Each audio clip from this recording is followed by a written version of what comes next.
दिल्ली की आम आदमी पार्टी सरकार को एक बार फिर से मुंह की खानी पड़ी।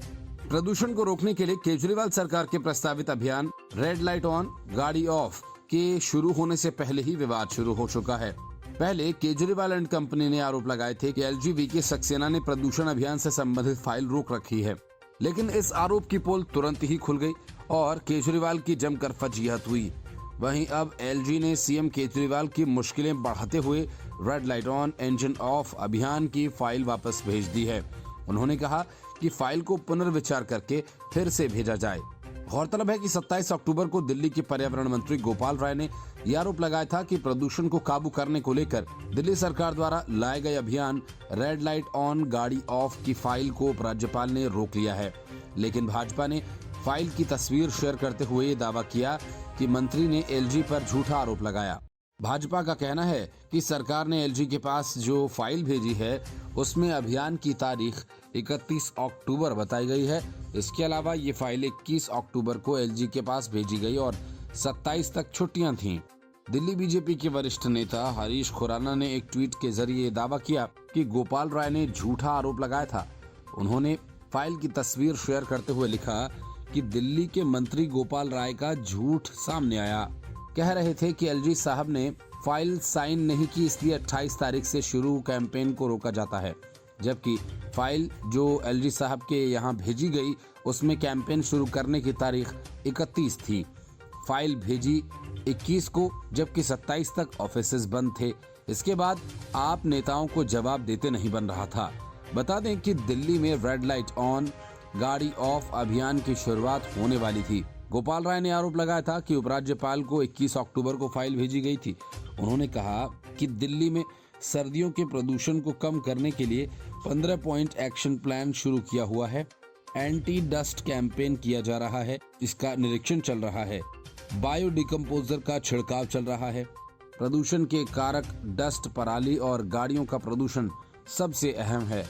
इसके बाद दिल्ली के सीएम अरविंद केजरीवाल ने ट्वीट के जरिए उपराज्यपाल पर निशाना साधा। उन्होंने ट्वीट करते हुए लिखा था कि गंदी राजनीति के चलते प्रदूषण को कम करने के लिए सरकार जो कदम उठा रही है उसको रोकने की कोशिश की जा रही है। हमें लोगों की सेहत के साथ खिलवाड़ नहीं करना चाहिए। गौरतलब है कि साल 2020 में रेड लाइट ऑन गाड़ी ऑफ मुहिम की शुरुआत हुई थी। Report news of India. इसकी आशंका तो बहुत पहले थी, लेकिन ये इतनी जल्दी होने लगेगा मालूम नहीं था। बिहार में महागठबंधन सरकार के बीच की दरारें अब साफ दिखने लगी हैं। नीतीश कुमार ने जब बीजेपी से अलग होकर आरजेडी और कांग्रेस के साथ सरकार बनाई थी, तभी राजनीतिक जानकारों का ये कहना था कि ये गठबंधन अधिक दिनों तक चलेगा नहीं और नीतीश कुमार सहज होकर सरकार नहीं चला पाएंगे। वही बात अब सच साबित हो रही है। सरकार से कई मंत्रियों के इस्तीफे के बाद अब उपचुनाव में साफ दिख रहा है कि गठबंधन में सब कुछ ठीक नहीं है। बिहार की मोकामा और गोपालगंज विधानसभा सीट पर हो रहे उपचुनाव में आरजेडी ने दोनों सीटें हथिया ली और अपने उम्मीदवार उतार दिए। लेकिन चुनाव प्रचार से पहले मुख्यमंत्री नीतीश कुमार ने दूरी बना ली और अब पूर्व सीएम जीतन राम मांझी भी प्रचार के लिए नहीं जाएंगे। सीएम नीतीश की तरह हिंदुस्तान अवाम मोर्चा प्रमुख मांझी ने भी आरजेडी प्रत्याशियों का चुनाव प्रचार करने से दूरी बना ली है। ये हाल तब है जब इन उपचुनावों को नाक की लड़ाई समझा जा रहा है।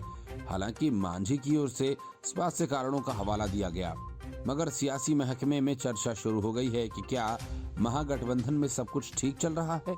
वहीं सीएम नीतीश ने पेट में चोट का हवाला देते हुए ऐन वक्त पर प्रचार से दूरी बनाने का फैसला कर लिया था, जबकि उनका मोकामा में रैली का कार्यक्रम प्रस्तावित था। वहीं हम के प्रवक्ता दानिश रिजवान ने कहा कि स्वास्थ्य कारणों से पार्टी प्रमुख और पूर्व सीएम जीतन राम मांझी मोकामा और गोपालगंज में चुनाव प्रचार नहीं करने जा रहे। अब कारण कुछ भी बताए जाएं, लेकिन सियासी हलकों में चर्चाएं ये आम हैं कि नीतीश कुमार इस गठबंधन के साथ अभी तक सहज नहीं हो पाए हैं, इसलिए ये आनाकानी की जा रही है।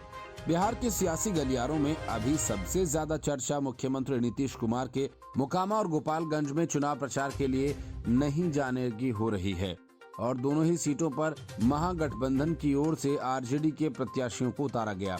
बीजेपी आरोप लगा रही है कि मोकामा में आरजेडी उम्मीदवार नीलम सिंह अपराधी अनंत सिंह की पत्नी है वहीं गोपालगंज में आरजेडी ने मोहन प्रसाद गुप्ता को टिकट दिया, जिन पर शराब तस्करी का केस लग चुका है। दूसरी ओर हम पार्टी के मुखिया जीतन राम मांझी हर मोर्चे पर सीएम नीतीश कुमार के साथ नजर आ रहे हैं। जब नीतीश एनडीए में थे तो मांझी भी उनके साथ थे। जब उन्होंने महागठबंधन से नाता तोड़ा तो जीतन राम मांझी भी एनडीए छोड़ महागठबंधन के साथ आ गए।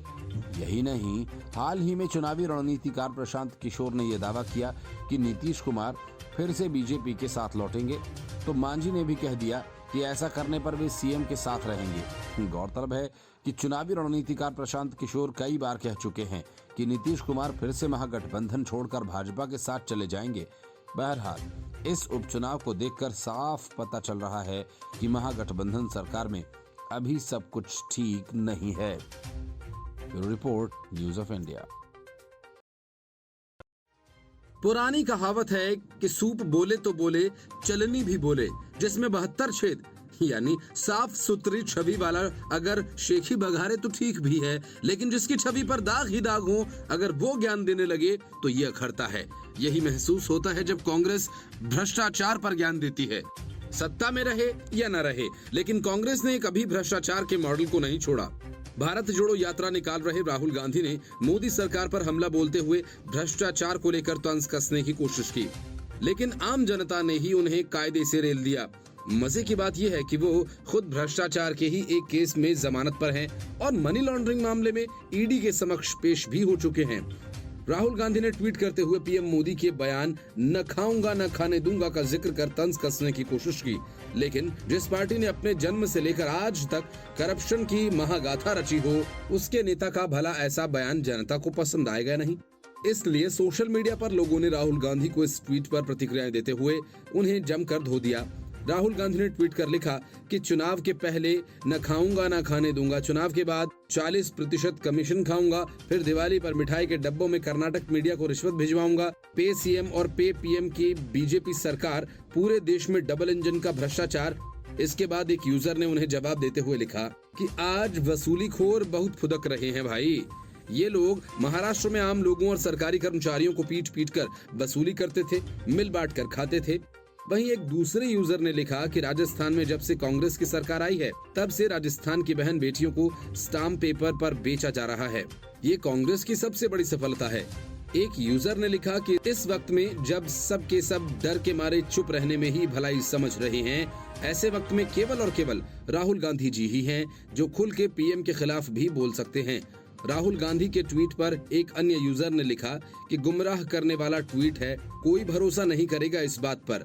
आश्चर्य है, घोटाले के केस में 7 साल से जमानत पर चल रहा व्यक्ति ऐसी बात कर रहा है। वहीं एक दूसरे यूजर ने लिखा कि राहुल जी, अभी भी समय है, आप सुधर जाइए, क्यों अपने पैरों पर कुल्हाड़ी मारते चले जा रहे हो? कोई सही तरीके की बात करो जिससे कि जनता आपको पसंद करने लगे। राहुल गांधी के नेतृत्व वाली कांग्रेस की भारत जोड़ो यात्रा इस वक्त तेलंगाना राज्य से गुजर रही है।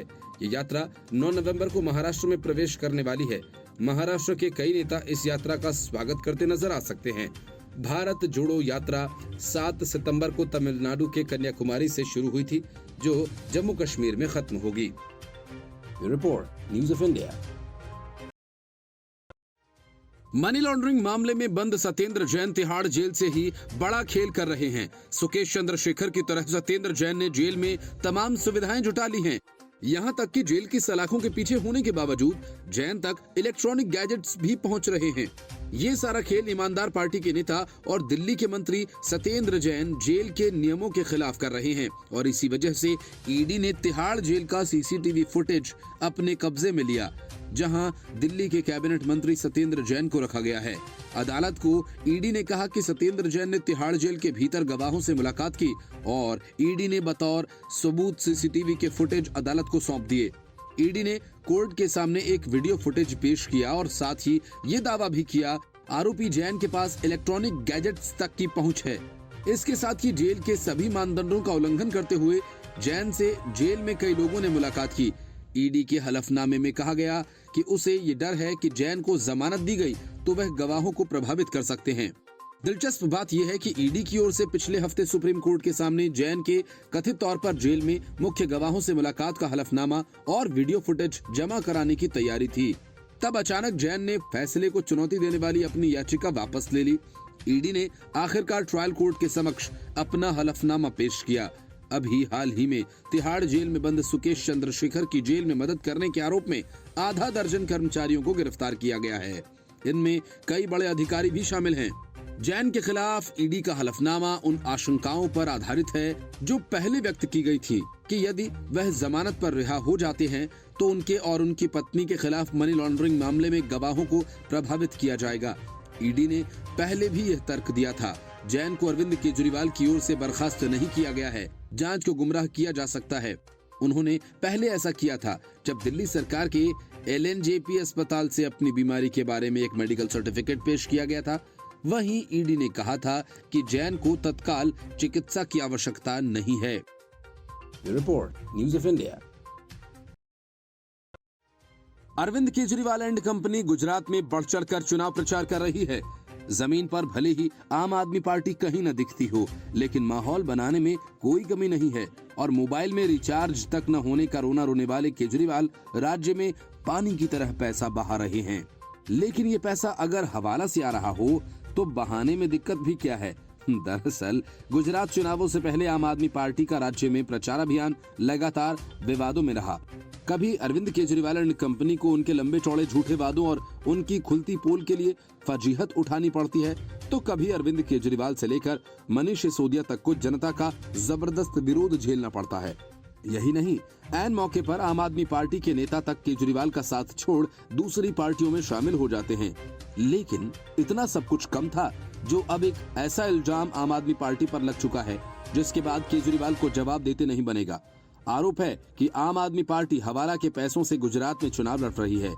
चुनावों की गहमा गहमी के बीच गुजरात सरकार के गृह मंत्री हर्ष संघवी ने आम आदमी पार्टी पर बड़ा आरोप लगाया है। उन्होंने कहा कि आम आदमी पार्टी ने गुजरात में दिल्ली और पंजाब सहित अन्य माध्यमों से हवाला का पैसा गुजरात चुनावों के लिए भेजा है। हर्ष संघवी ने कहा कि काला धन भेजने के लिए अंगड़िया का भी तरीका प्रयोग में लाया गया।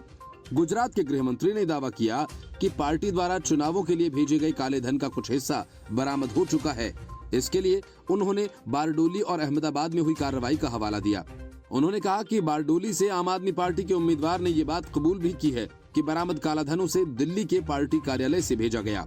उन्होंने अपील भी की है कि आम आदमी पार्टी के बड़े नेताओं से बरामद काले धन का सोर्स पूछा जाए। गौरतलब है, अंगड़िया लेन देन की एक पुरानी प्रणाली है। इसे बैंकिंग के समांतर माना जाता है। इस सिस्टम में व्यापारी अंगड़िया नाम से एक व्यक्ति के माध्यम से एक प्रदेश से दूसरे प्रदेश में कैश भेजते हैं। इस सिस्टम को ज्यादातर ज्वेलर्स कारोबारी प्रयोग करते हैं। वहीं कुछ दिन पहले गुजरात के सूरत में 20 लाख रुपए की लूट का मामला प्रकाश में आया था।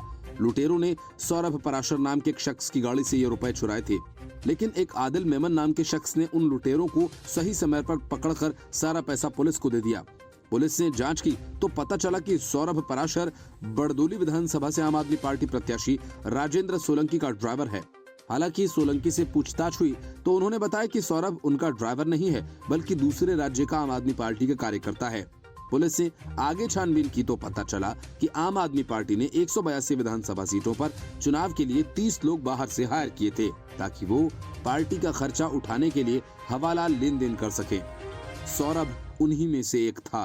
गौरतलब है कि गुजरात विधानसभा की 182 सीटों के लिए इसी साल के अंत में विधानसभा के चुनाव होने हैं, लेकिन उससे पहले आम आदमी पार्टी ने भी राज्य में खूब माहौल बनाने की कोशिश की है। वहीं पिछले 2017 के विधानसभा चुनाव में भाजपा ने 99 सीटें जीतकर सरकार बनाई थी। दूसरे नंबर पर कांग्रेस 77 सीटों के साथ थी। Report, news of India. केंद्र की मोदी सरकार जब भी कोई बेहतर कानून लेकर आती है, देश की एक लॉबी ऐसी है जिसे हमेशा दिक्कत होती है। ऐसा ही एक बार फिर हुआ, लेकिन इस बार यह लॉबी अपने ही जाल में फंस गई और उसकी पोल भी आम जनता के सामने खुल गई। दरअसल जैसे ही केंद्र सरकार संशोधित आईटी नियमों को लेकर आई तो समाजवादी पार्टी समर्थित राज्यसभा सांसद कपिल सिब्बल को मिर्ची लग गई। सिब्बल नए आईटी नियमों को लेकर इतना बिफर गए कि उन्होंने इसे सरकार की सोशल मीडिया पर कब्जा करने की कोशिश तक बता दिया और कई बड़े दावे तक कर डाले, लेकिन उनके सभी दावे फर्जी निकल गए और अब कपिल सिब्बल की जमकर फजीहत हो रही है। केंद्र सरकार की nodal agency press information bureau ने कपिल सिब्बल की संशोधित आईटी नियमों को लेकर किए गए दावों को फर्जी करार दिया है। गौरतलब है कि विवादित बयानों के लिए मशहूर कपिल सिब्बल ने कहा था कि नए आईटी नियमों के तहत सोशल मीडिया पर अपमानजनक टिप्पणी करने वालों के खिलाफ मुकदमा चलाया जाएगा। दरअसल केंद्र सरकार में सूचना एवं प्रसारण मंत्री रहे कपिल सिब्बल ने संशोधित आईटी नियमों के लिए केंद्र सरकार पर हमला बोला था। उन्होंने कहा था कि पहले मोदी सरकार ने टीवी नेटवर्क पर कब्जा कर लिया और अब वो सोशल मीडिया पर कब्जा करने वाले हैं। उन्होंने यह भी कहा था कि हम एक आचार संहिता, एक राजनीतिक दल, एक शासन प्रणाली और किसी के प्रति जवाबदेह नहीं होने की ओर बढ़ रहे हैं। उन्होंने केंद्र सरकार पर आरोप लगाते हुए कहा था कि सोशल मीडिया सरकार के लिए सुरक्षित और दूसरों के लिए असुरक्षित रहे, यही मोदी सरकार की नीति है। आम नागरिकों के लिए एकमात्र मंच सोशल मीडिया बचा था, लेकिन अब यहाँ भी अपमानजनक टिप्पणी करने वालों के खिलाफ भी मुकदमा चलेगा। कपिल सिब्बल की इस बयान पर पीआईबी ने कहा है कि पूर्व सूचना एवं प्रसारण मंत्री कपिल सिब्बल द्वारा किया गया यह दावा पूरी तरह निराधार है। आईटी नियमों में अभी किसी भी प्रकार का ऐसा संशोधन नहीं किया गया है जिसमें अपमानजनक टिप्पणी करने वाले लोगों के खिलाफ कानूनी कार्रवाई करने का प्रावधान हो। नए आईटी नियमों की बात करें तो केंद्र सरकार ने कहा है कि अब सभी विदेशी सोशल मीडिया प्लेटफॉर्म्स को भारतीय नियमों का पालन करना होगा। सोशल मीडिया प्लेटफॉर्म्स अब एल्गोरिथम्स की आड़ में मनमानी नहीं कर पाएंगे। इसके अलावा यूजर्स को शिकायत करने के लिए एक व्यवस्था प्रदान की जाएगी। अभी तक यह नियम था कि अगर किसी सोशल मीडिया यूजर का कंटेंट या अकाउंट ब्लॉक हुआ तो वो यूजर कहीं भी अपील नहीं कर सकता था, लेकिन अब इन कंपनियों को एक यूजर की शिकायत के लिए समिति बनानी होगी। इस समिति में सोशल मीडिया यूजर्स अपना पक्ष रख सकेंगे।